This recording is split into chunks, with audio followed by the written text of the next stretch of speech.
Baik, selamat pagi, siang maupun malam. Assalamualaikum warahmatullahi wabarakatuh.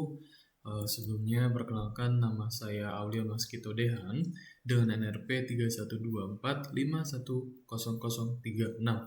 Oke, pada video kali ini saya akan menjelaskan dan mendemonstrasikan tugas pembuatan aplikasi kasir yang menggunakan dan yang dikembangkan menggunakan React.js untuk front-end dan Happy Server sebagai back-end. Dan di sini untuk database sendiri saya memilih menggunakan Supabase. Supabase adalah salah satu platform ya untuk pengganti Postgre tapi dia online seperti itu. Nah, mungkin tanpa berlama-lama lagi kita langsung masuk di structural code-nya. Sebentar.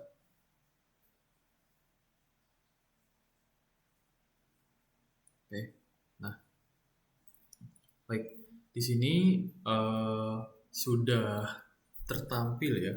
Tapi sebelum saya mulai, mungkin saya izin menjelaskan terlebih dahulu dari web app yang dibuat. Jadi ini merupakan pengembangan dari tugas di semester sebelumnya, yang dimana sebelumnya aplikasi ini masih menggunakan JSON placeholder sebagai fake servernya. Dan pada versi kali ini, saya sudah menggantinya dengan Happy Server sebagai backend yang sebenarnya, serta Supabase sebagai database PostgreSQL. Dan dengan ini, mungkin aplikasi di sini dengan dapat melakukan beberapa proses create, read, update, delete atau CRUD seperti itu secara langsung dan juga real time ke database dari Supabase itu sendiri seperti itu. Nah, mungkin di sini sudah tertampil ya. Di sini ada beberapa folder yang bisa saya zoom terlebih dahulu. Nah, di sini ada beberapa folder mulai dari backend dan juga front end-nya, di mana di sini untuk file utamanya sendiri ada di server.js. Nah, ini sudah tertampil di tampilan kanan. Sebentar. Nah, oke, di sini untuk server.js sendiri dia sebagai konfigurasi server ya. Jadi ini mana dia untuk mengkonfigur dari server si database itu sendiri seperti itu. Nah, yang kedua di sini mungkin ada folder routes ya.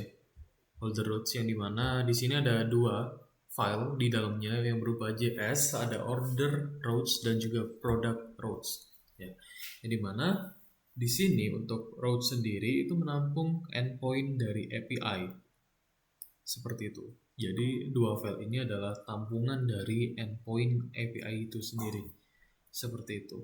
Nah, untuk selanjutnya di sini mungkin ada beberapa komponen ya. Ada hasil, list kategoris, menus dan lain sebagainya itu menyambung ke tampilan utama ya. Kita tidak membahas itu. Sebentar. Nah, di sini ada yang namanya Supabase. Nah, di mana di sini kita menggunakan Supabase sebagai database servernya ya.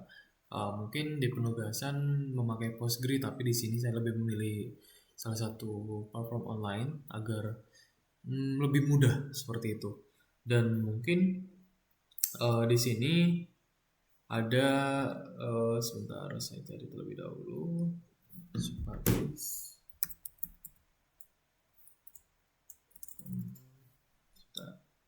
Di env, maaf. Nah, mungkin di sini saya akan menjelaskan sedikit untuk korelasi dan juga koneksinya dari Supabase itu sendiri, yang dimana di dalam folder environment di sini digunakan untuk menyimpan konfigurasi server seperti port, host, dan API key dari Supabase itu sendiri, yang dimana untuk Supabase itu dia basicnya memang pemanggilan API key. Jadi URL dan juga API key-nya. Jadi nanti kita tinggal membuat sebuah database dan kita konekkan. Jadi nanti dia akan calling-callingan dari data yang kita tampilkan di sini seperti itu. Nah, mungkin dari sini kita lanjut untuk ke front end. Di sini sebenarnya dia sama ya seperti sebelumnya yang dimana di folder public aset, image, segala macam search-nya dari komponen, page, dan juga utility, dan yang terpenting adalah dari tampilan awal seperti itu.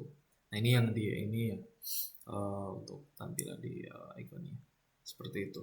Nah em, di sini mungkin kita switch ya ke database. Nah karena beberapa sudah saya jalankan, jadi biar gak lama-lama lagi. Nah di sini saya juga udah nyoba ya trial and error dari database itu sendiri, di mana di sini sebenarnya simple ya dari data yang saya buat. Di sini ada order dan juga order item yang dimana masing-masing menyimpan dari beberapa function yang dimana untuk order sendiri dia menyimpan jumlah dari orderan yang dimana misal user 1 sedang mengorder dan 2 dan juga 3, 4, 5. Nah, nanti disimpannya akan di sini. Seperti itu. Nah, untuk detailnya sendiri di sini muncul di sini. Nah,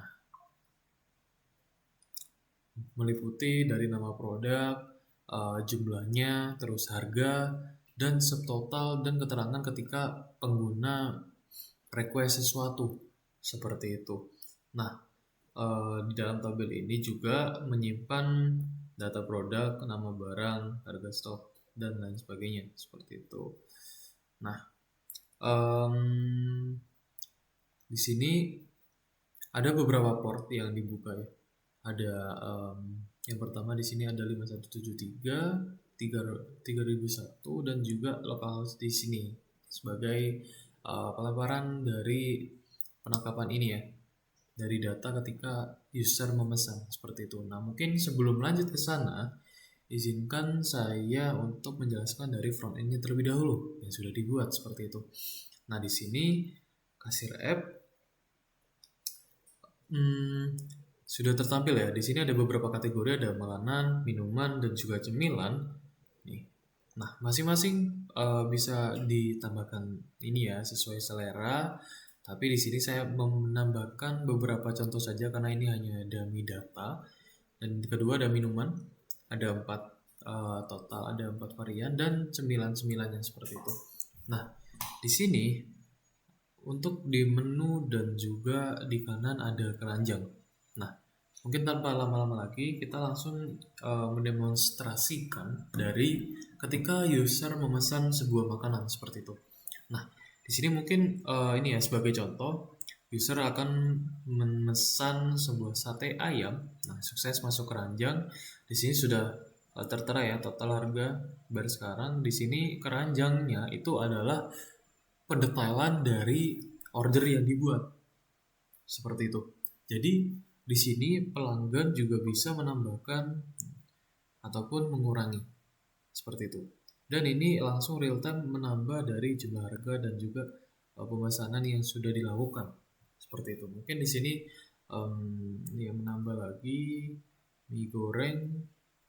Kalau saya mau pesan minuman es jeruk, es jeruknya 5 mungkin. Oke. Dan camilan, mungkin camilan di sini pangsit ya. Pangsit dan juga kentang goreng. Nah, oke, sudah masuk di sini. Ada 1, 2, 3, 4, 5, 6 item. Di mana total sendiri itu di harga Rp104.000 seperti itu. Nah, di sini ketika pelanggan mau request misal sate ayam. Nah, sate ayamnya misal kita pengennya bumbunya asin pedas, misal asin pedas ya gitu. Oke, kita simpan. Nah, di nasi goreng sendiri saya mau nasi gorengnya pakai telur mata sapi. Telur setengah matang. Simpan. Untuk es jeruknya sendiri sini no sugar, tanpa gula. Ice-nya sedikit. Ini, nah, update pesanan sudah semua sudah terupdate. Dan di sini ketika kita mau lanjut, kita tinggal klik baru sekarang dan nanti pemesanan akan diproses masuk ke database. Nah, di sini pemesanan berhasil. Terima kasih telah memesan, pesanan Anda sedang diproses. Kembali ke beranda. Nah, di sini,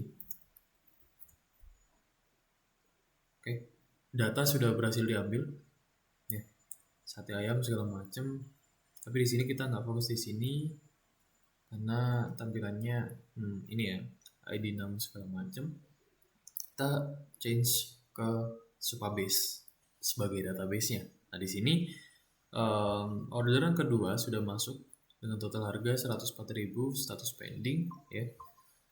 Di sini sudah masuk ya.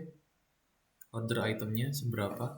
Di sini tadi nasi goreng telur, nasi pedas ya. Telurnya setengah mateng. Nah, di sini. Nah, es jeruknya jumlahnya 5 tanpa gula, aisnya sedikit. Seperti itu. Jadi koneksi dari front end dan juga database-nya sendiri sudah berjalan di sini. Seperti itu. Untuk kasir app sendiri.